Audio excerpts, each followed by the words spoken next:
Now that we've defined some special closed regions within the xy plane, we now get to introduce Green's theorem.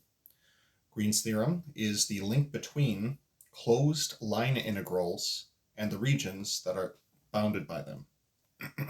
So with that in mind, let C be a simple, closed, piecewise smooth,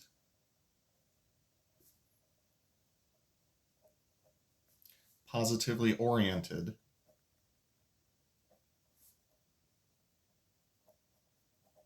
curve, and let D be the region bounded by C.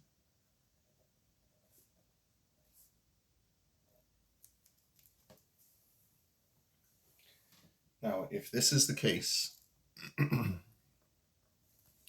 then the line integral over the curve C of P dx plus Q dy is going to be equal to, now this has been used pretty frequently to describe line integrals over vector fields as well, if it happens to be that your vector field is comprised of the functions P and Q, and R is comprised of the parameters X and Y. So please know that this is going to apply to line integrals in vector fields as well.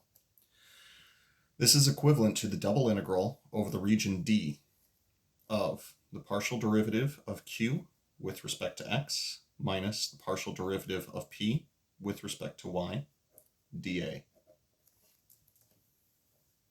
So again, this is the link between line integrals and double integrals over the given region. Now this of course assumes that you have a simple, closed, piecewise smooth, positively oriented curve. You'll notice that I left out simply connected, and we'll talk about that in a little while. Now, with that in mind, one of the important things is remembering how to actually set this up.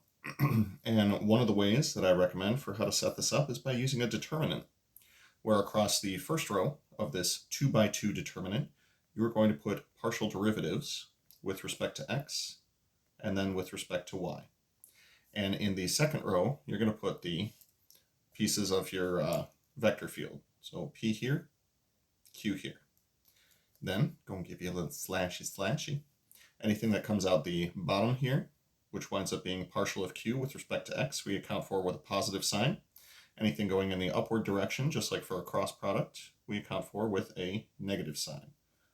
Put them together, and you have the partial derivative of Q with respect to x minus the partial derivative of P with respect to y.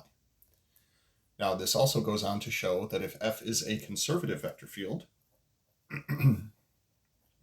so if F is conservative, then those two partial derivatives are going to be equal to each other,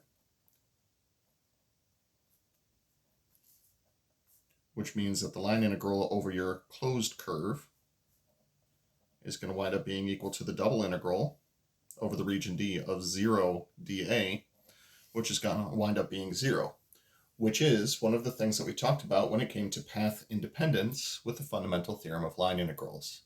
It's almost like this stuff is kind of related.